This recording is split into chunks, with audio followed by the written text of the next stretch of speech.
هذه وحده سولتني على شي طريقه باش طيح بها الوزن، مع العلم ان البوا ديالها 150 كيلو وما بغاش يوقع ليها بحال هاد خونا اللي كتشوفوا قدامنا. الخطا الاول اللي كيوقعوا فيه كاع الناس هو كيبغيو يزول البوا دغيا ويبغيو يشوفوا الريزولطا في اسرع وقت، وهكا كتكون النتيجه. الخطا الثاني هي التغذيه.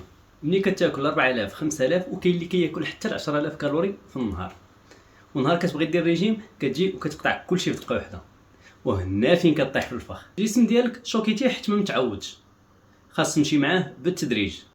والخطا الثالث والمهم في هادشي هذا كامل هو ما دارش الرونفورسمون من نهار بغيت يبدل. نقصوا شويه من الكارديو، حيت الكارديو بوحدو ما غاديش يوصلنا الريزولطا، غادي ينقصينا في البوا ولي موسكل ديالنا غادي يترخاو. علاش رونفورسمون وعلاش لي ماشين بالضبط؟ واش مهمين حتى للدرجه؟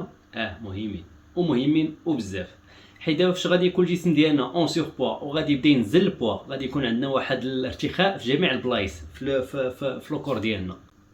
والرونفورسمون بلي ماشين هنا كيجي الدور ديالها باش يرجع الجلد والعضله كيف كانوا من قبل.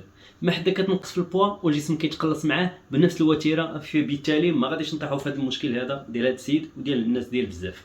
حاجه اخرى قبل ما ننسى، بعدو من الكارديو بوحدو، الكارديو راه ماشي هو اللي يوصل لكم الريزولطا. اول حاجه نتوما الكور ديالكم ديجا اون سور بوا، نهار غادي نبدا نجي نجري فوق الطابيرولون ولا ندير لا كوردا سوتي ولا ندير اي ماشين كيف ما بغات ديال الكارديو، فهنا كنكونسومي عاوتاني كنولي الضغط كيوليو على لي جونو على لي شوفي وعلى لومبير على الظهر ديالي. سكيفي خاصنا نضربوا الحساب لهذا الشيء هذا، وعاد زائد باش ما توقعوش هذا المشكل اللي وقع فيه هذا السيد هذا. The coach and the doctor